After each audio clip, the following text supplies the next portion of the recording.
बिस्मिल्लाहिर्रहमानिर्रहीम। अस्सलाम वालेकुम नाज़रीन, मैं अहमद फ़वाद हूँ और आप मेरा यूट्यूब चैनल देख रहे हैं। नाज़रीन, बड़ी ख़बर और ब्रेकिंग न्यूज़ के साथ आज के व्लॉग में आपकी खिदमत में हाजिर हुआ हूँ। बिल आखिर फार्म 45 के मामले पर पाकिस्तान तहरीक-ए-इंसाफ को पहली बड़ी कामयाबी हो चुकी है और पहला बड़ा नतीजा पाकिस्तान तहरीक-ए-इंसाफ के हक़ में तब्दील हो चुका है। मुस्लिम लीग नून के अहम तरीन उम्मीदवार को डी नोटिफाई कर दिया गया है और कप्तान को अहम तरीन नशिस्त वापस मिल गई है। एक्सक्लूसिव डिटेल्स आपके साथ में शेयर करने जा रहा हूं।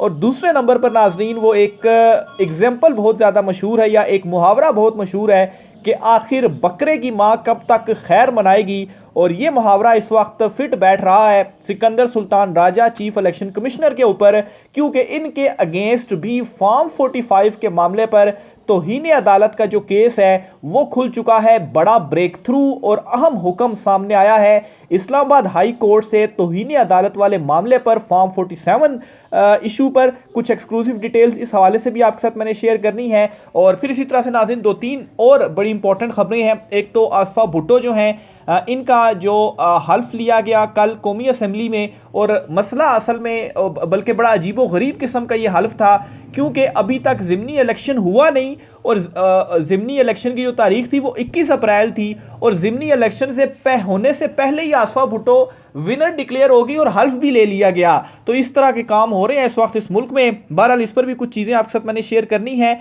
और फिर इसी तरह से जनरल फैज़ हमीद साहब के हवाले से भी खबर जो सामने आ रही है, फैज़ाबाद धरना इंक्वायरी कमीशन की जो रिपोर्ट है जिसमें उन्हें क्लीन चिट दी गई है, इस पर भी बड़ी इंपॉर्टेंट डिटेल्स हैं। चीदा चीदा कुछ नुकात आपके साथ में शेयर करूंगा। तो सबसे पहले तो नाज़रीन आपके साथ में शेयर करता हूं, फॉर्म 45 का पहला बड़ा जो नतीजा है वो तब्दील हुआ है पाकिस्तान तहरीक इंसाफ के हक में। तो मामला नाज़रीन कुछ यूं है जी कि कौमी असम्बली के हल्का NA 81 गुजरांवाला से पाकिस्तान तहरीक इंसाफ की जो कामयाबी का नोटिफिकेशन है वो बहाल कर दिया गया है। इस हलके में यूं हुआ था जी कि पहले पाकिस्तान तहरीक इंसाफ के उम्मीदवार चौधरी बिलाल इजाज जो थे वो जीते थे, लेकिन उसके बाद दोबारा गिनती की गई और फिर जो फॉर्म 45 में तब्दीली हुई और फिर उसकी जो है वो मुताबिक मुस्लिम लीग नून के जो उम्मीदवार थे अजहर कयूम, उनको ये जो नशिस्त थी वो दे दी गई थी और उनकी कामयाबी का जो नोटिफिकेशन था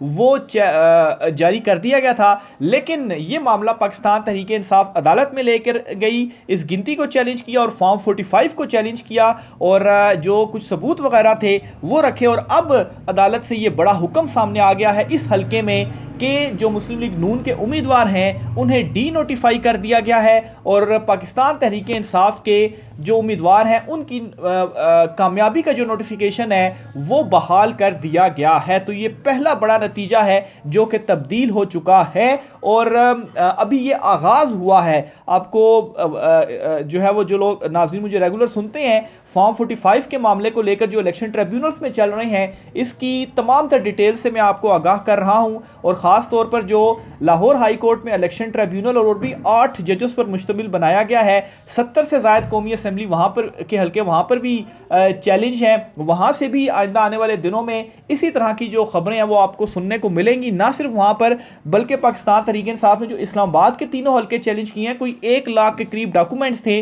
कल मैं डिटेल में आपके साथ वो डॉक्यूमेंट्स शेयर कर चुका हूं जिसमें फॉर्म 45 जो हैं उन्होंने वो साथ अटैच की और इस्लामाबाद के हाई कोर्ट में जो इलेक्शन ट्रिब्यूनल बना है वहां पर उन्होंने मामला चैलेंज कर दिया है। 120 दिन का टाइम होता है, 120 दिन के अंदर जो फैसले हैं वो होने ही होने हैं और ये इस वक्त सबसे बड़ी टेंशन बनी हुई है हुकूमत की। और फिर जिस तरीके से अदलिया के अंदर से मजम्मत सामने आई है और 6 जजेस का जो लेटर है और ये उन्होंने कहा कि कैसे उनके ऊपर दबाव है, आज़ादाना फैसले वो करना चाहते हैं, तो अदलिया के अंदर से जो रेजिस्टेंस आई है तो अब वो जो दबाव डालने वाले हैं वहाँ पर भी आप जो है वो जो खामोशी है, जो कोहराम है वो बरपा हुआ हो चुका है कि अब हम क्या करें, क्योंकि जो स्टैंड है वो ले लिया गया है। तो बहरहाल जी ये एक बड़ी खुशखबरी थी पाकिस्तान तहरीक इंसाफ के लिए, इमरान खान साहब के लिए, कि एक अहम तरीन जो नशिस्त है वो उन्हें वापस मिल चुकी है। दूसरी नाज़रीन बड़ी खबर, सिकंदर सुल्तान राजा पर तौहीन अदालत का जो मामला है वो खुल चुका है और वो तौहीन अदालत का मामला इस तरह से खुला है कि इस्लामाबाद के 3 हल्के के जो फॉर्म 45 थे वो फराहम नहीं किए जा रहे थे।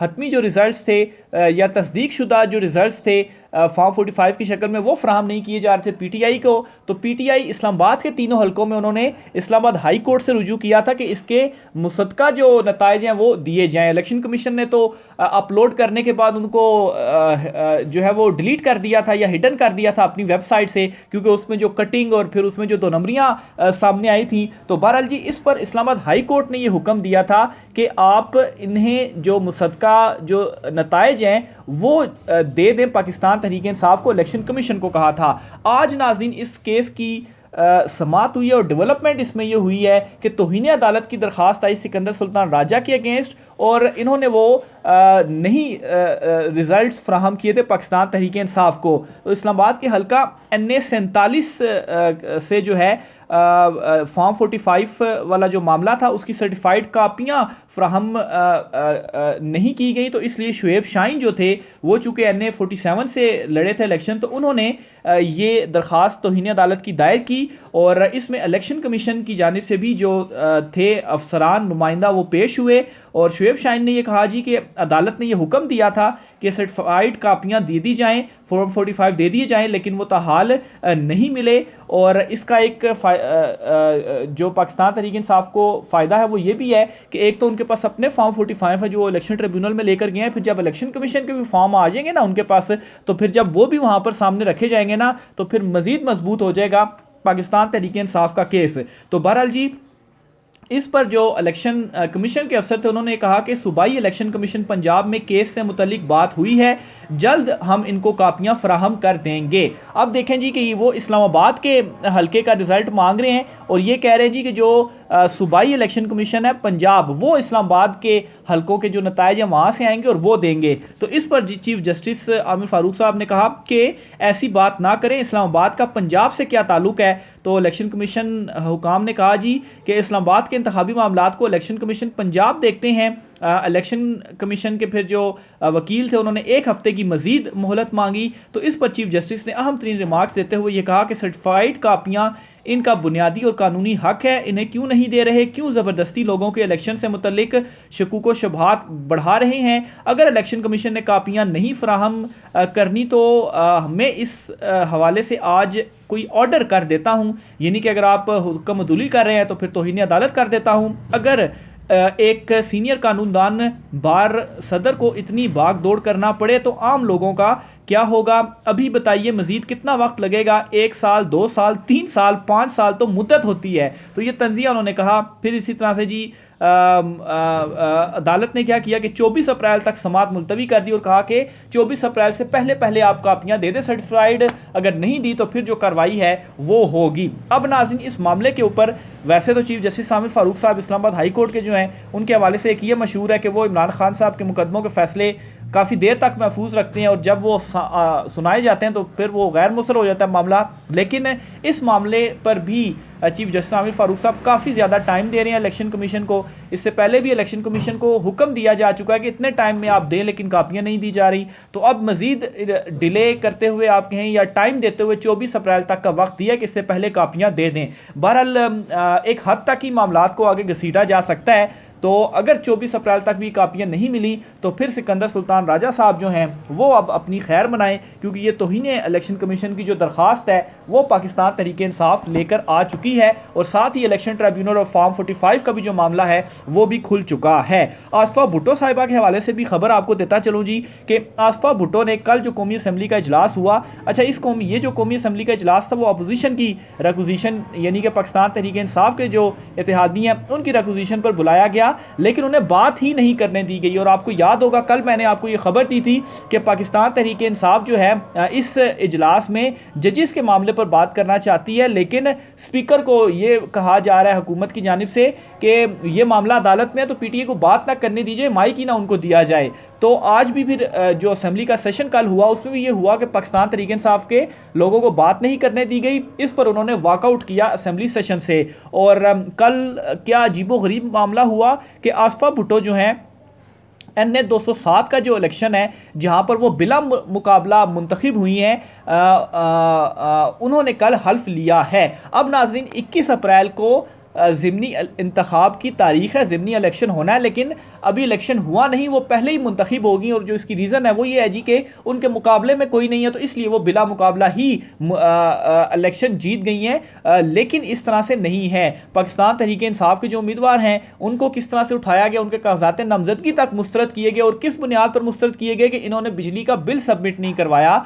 और पीटीआई के तो उम्मीदवार जो मुस्तफ़ा रिंद साहब हैं वो ये कहते हैं जी कि बिजली का बिल किस तरह से जमा कराऊं, हमारे गांव में तो बिजली ही नहीं है। और फिर मैं जब बिजली का बिल लेने के लिए इनसे गया कि ठीक है मुझे बिजली का बिल दे, मैं जमा करवा देता हूं, तो मुझे उठाकर ये ले गए, मुझे गिरफ्तार कर लिया गया। तो जाहिर सी बात है जब उन्हें गिरफ्तार करके आप पीछे करेंगे, उन्हें इलेक्शन नहीं लड़ने देंगे, कागजात नामजदगी आप ऐसे ही मुस्तरद कर देंगे, तो फिर बिला मुकाबला ही होंगी ना आसफा भुट्टो। और उनको जो है अब हल्फ भी आज उन्होंने ले लिया। अब इसमें एक और टेक्निकल पॉइंट ये भी है कि मुस्तफ़ा रिंद साहब जो है पीटीआई के हिमायत याफ्ता उम्मीदवार, वो सिंध हाई कोर्ट से भी उन्होंने रिजू किया हुआ है। क्योंकि ऐसा ही होता है कि अगर कागजात नामजदगी मुस्तरद होते हैं तो नेक्स्ट प्रोसीजर होता है कि आप अदालत से रुजू करते हैं। और कई पीटीआई के लोगों को अदालत ने फिर अलाउ किया जी कि इनके कागजात नामजदगी एक्सेप्ट करें और ये इलेक्शन लड़ेंगे। तो अगर सिंध हाई कोर्ट उन्हें अलाउ कर देती है, उनके कागजात नामजदगी एक्सेप्ट कर लेती है, तो फिर आसफा भुट्टो को किस तरह से विनर डिक्लेयर कर दिया गया और कैसे उनका जो हल्फ है वो ले लिया गया। अभी तो अगर अदालत उनको अलाउ करती फिर तो ज़िमनी इलेक्शन होगा और वहां पर वो जीत जाते हैं। लेकिन अजीबो गरीब किस्म के चीज़ें हो रही हैं और जिनके पास ताकत है वो अपनी ताकत का इस तरह से इस्तेमाल कर रही हैं कि बाकी जो अवाम है वो देखती रहे, या अवाम जो है वो जो कुछ मर्जी सोचती रहे, अवाम जो कुछ मर्जी कहती रहे। हम तो ताकतवर हैं, हमारे पास इख्तियारात हैं, तो हम तो ये काम करेंगे, जाओ जो मर्जी तुम लोगों ने करना है वो कर लो। तो इस चीज़ से तो यही जो मैसेज है वो मिल रहा है। फैज़ाबाद धरना इंक्वायरी कमीशन की जो रिपोर्ट है वो आ गई है और इस रिपोर्ट में नाजरीन जनरल फैज़ हमीद साहब को क्लीन चिट दे दी गई है। एक बात आपको वाजे करता चलूँगा, चीफ जस्टिस कादी फैज़ ईसा साहब जो है वो अपने जो अदालत नंबर 1 है वहाँ पर बैठकर वो इनडायरेक्टली इस तरह के रिमार्क्स वो देते थे जिसमें साफ तौर पर ये लगता था कि जनरल फैज़ हमीद साहब को वो निशाना बना रहे हैं और उनके माइंड में कहीं ना कहीं वो बात है कि जो रेफरेंस उनके अगेंस्ट भेजा गया था और उसके जो सारे इल्ज़ाम लगाए गए थे कि जनरल फैज़ हमीद की ईमा पर ये रेफरेंस बनाया गया और भेजा गया। तो बहरहाल जी जनरल फैज़ हमीद और फैज़ाबाद धरना के हवाले से भी काफ़ी जो है वो काजी साहब की जानिब से इस मामले को उठाया गया, हुक्म दिया गया, केस सुना गया। तो अब नाजरीन वो कहते हैं कि खोदा पहाड़ निकला चूहा, तो इससे भी चूहा ये निकला कि जनरल फैज़ हमीद के अगेंस्ट बड़ा इस पर प्रोपेगेंडा किया गया कि कहीं वो इस फैज़ाबाद धरना के पीछे थे। तो इंक्वायरी कमीशन ने इनको बिल्कुल क्लीन चिट दे दी है। ना सिर्फ क्लीन चिट दी है बल्कि ये भी इसमें कहा गया जी कि उस वक्त के जो वज़ीर-ए-आज़म थे शाहिद खाकान अब्बासी, उनकी ज़ेर सदारत मीटिंग हुई और उसमें हिदायत दी गई थी और उन हिदायत पर अमल करते हुए जनरल फैज़ हमीद ने क्या किया था, वो जो मुआहदा था वो किया था। इसके अलावा शहबाज शरीफ, एहसन इकबाल, जाहिद हामिद, आफ्ताब सुल्तान से भी एजेंसियों के किरदार का पूछा गया।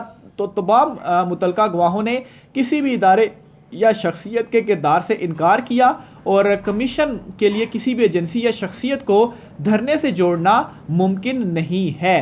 तो ये एक क्लियर जो क्लीन चिट है, साफ साफ जो जनरल फैज़ हमीद साहब के अगेंस्ट इतना ज़्यादा वो प्रोपेगेंडा और मामला चलाए जा रहे थे, तो क्लीन चिट दे दी गई है और ये बड़ी रिपोर्ट है जो कि सामने आ गई है। और बहुत सौ को के चेहरों पर यह थप्पड़ भी है जो कि इस तरह के प्रोपेगेंडे में इन्वॉल्व थे। पेट्रोलियम मसनूआत की कीमतें जो हैं वो रात गए अचानक से बढ़ा दी गई हैं, कोई तकरीबन 4 पे 93 पैसे, यानी कि आप समझें कि कोई 5 रुपये बढ़ा दी गई हैं। और इस वक्त पेट्रोल की जो कीमतें हैं वो 200 और 94 रुपये पर पहुंच गई हैं, 94-95, तो 300 ही कर लें, 300 रुपया ही हो गया तकरीबन पेट्रोल। और अभी इस हुकूमत को आए 2 माह भी नहीं हुए और अभी IMF के साथ मुआहदा तक नहीं हुआ और पेट्रोल 300 तक पहुंच गया है। आप मुआहदा होने दें, फिर आप देखेंगे पेट्रोल की जो कीमत है ये मज़ीद कहाँ पर जाती है और जो महंगाई है वो कहाँ पर जाती है।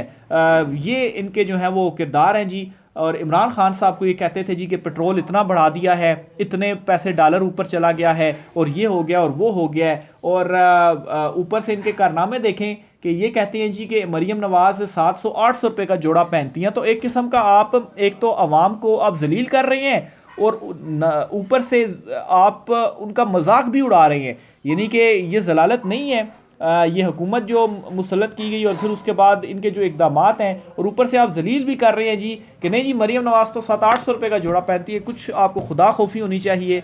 पता नहीं क्या आपकी सोच है। मतलब 700-800 का जोड़ा आजकल कहीं पर मिलना इम्पॉसिबल। और कोई 1400-1500 रुपये तो हमने सिलाई दी है खाली अपने कपड़े सिलवाने के लिए, तो बाकी कपड़े के कहाँ कहाँ तक पहुँच गए हैं वो तो फिर लहदा बात है। तो ये मजाक उड़ाने के मुतरादिफ है गरीब आवाम का। तो ये जी चीज़ें इस वक्त चल रही हैं। मज़ीद जो भी होता है आपसे चीज़ें शेयर करता रहूँगा। राय का इज़हार कीजिएगा। इजाज़त दीजिए, अल्लाह हाफ़िज़।